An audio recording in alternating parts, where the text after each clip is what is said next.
We're visiting today with Jim Brewer. He's the director, the founder of the Warm Little Ones Coat Project, now celebrating his 25th year. Does it seem possible, Jim? And what's kept you going all this time?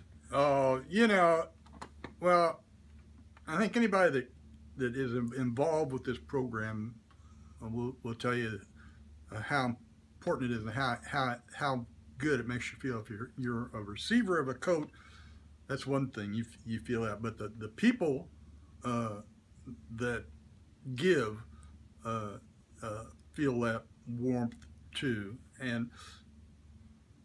But it's like the kids that get these coats, what a difference it makes for them. One of my favorite stories is a 9-year-old girl had just gotten a new coat, and at about that time one of the people at the place I was at said, "Why don't we focus your thing on used coats? Why new? More expensive, harder to get." I said, "Well, I really want to do the new." And about that time, that 9-year-old girl came up to him and said, Captain, look at me. Nobody's ever worn this coat but me. Don't I look pretty?" And he put his arm on my shoulder and he said, "I understand." And we never talked about used coats again. And there was another boy that was about that same age that got a coat, and he was so proud of that coat. He strutted that coat all over the place, and the workers told me about it, and then a couple of years later, they told me, this kid worked one summer, and he saved his money. He gave most of the money to the fund because that coat meant that much to him. And he later on became the manager of a store, and I knew who he was, kind of. Walked into that store one time. I wasn't even sure if he remembered me or if it was really him. And he said, "Your money's no good here." And I said, "Oh, no, I've got to pay, but I appreciate that." But that coat started that kid who had never had anything in his life started that kid in the right direction as far as I'm concerned. And I have a million stories like that over all the years. Parents that cry, telling me how thankful they are that their kid has a coat. Now they don't have to take their coat off, put it on their kid, and they have none.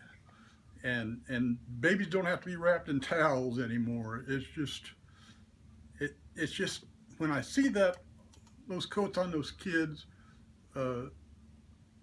I know that kid's going to be warm that season, for that time, and that keeps me going over 25 years. And I know that I'm going to continue to do whatever I can as long as I can, because the need is always there.